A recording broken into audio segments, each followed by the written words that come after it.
Picture this. It's a warm day in July, 1518, in the town of Strasbourg. The streets are busy with merchants selling goods, kids playing, and neighbors chatting. Then, something strange happens. You hear a strange sound. You turn the corner and see a woman dancing. But this isn't a happy dance.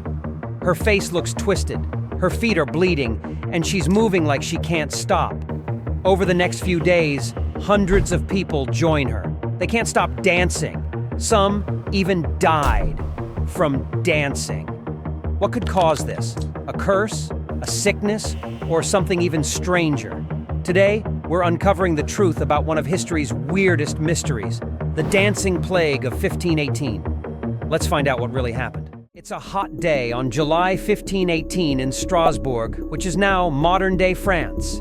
It all started with a housewife named Frau Troffea. One morning, she walked out of her house and started dancing in the street. At first, people thought it was a joke, but hours later, she was still dancing. Her neighbors started to worry. Her husband begged her to stop, but she couldn't. By night, her feet were bloody, and her body was shaking. Still, she wouldn't stop.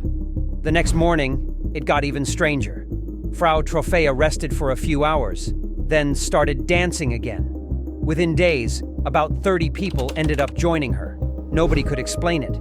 They just danced, crying out in pain as their bodies refused to stop. This was only the beginning. Within weeks, the streets of Strasbourg were full of dancers, around 400 people. Men, women, and even children were swept up in the madness.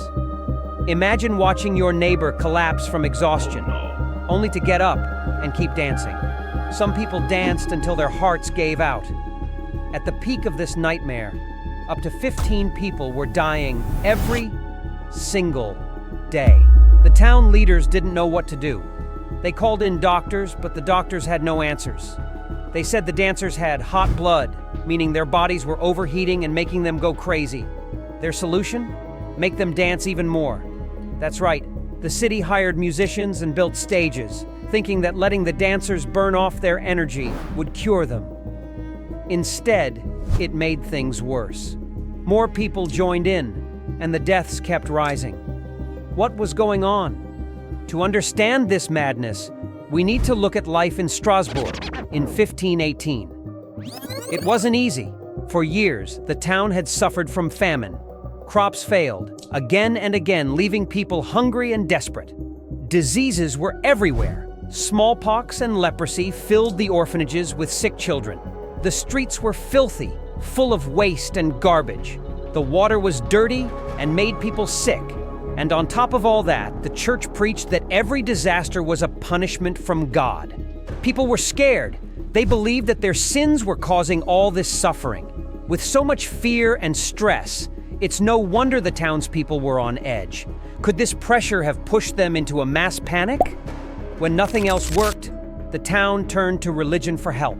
They believed that the dancers were cursed by Saint Vitus, a Catholic saint who was said to punish sinners with uncontrollable movements. The town leaders took the dancers to a shrine dedicated to Saint Vitus.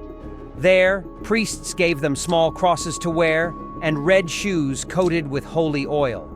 They performed a special mass ritual to ask Saint Vitus for mercy. And then, just like that, the dancing stopped.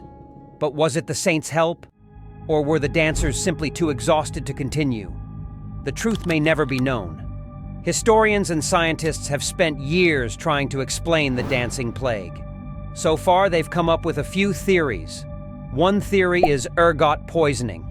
This happens when people eat bread made from grain that is infected with a fungus. Ergot can cause hallucinations and seizures, but it doesn't explain why the dancing was so organized. Another theory suggests that in 15th century Apulia, Italy, a woman was bitten by a tarantula. The venom made her convulse and move as if she were dancing. Local healers believed the only cure was to dance to the right kind of music, and that the people of Strasbourg were affected by this venom. But the most reasonable explanation suggests that the dancers were suffering from a mental illness. Maybe they were so stressed and scared that their minds caused their bodies to act out. This is called mass hysteria, and it's the most popular theory today. Still, no one knows for sure. The dancing plague remains one of history's strangest mysteries.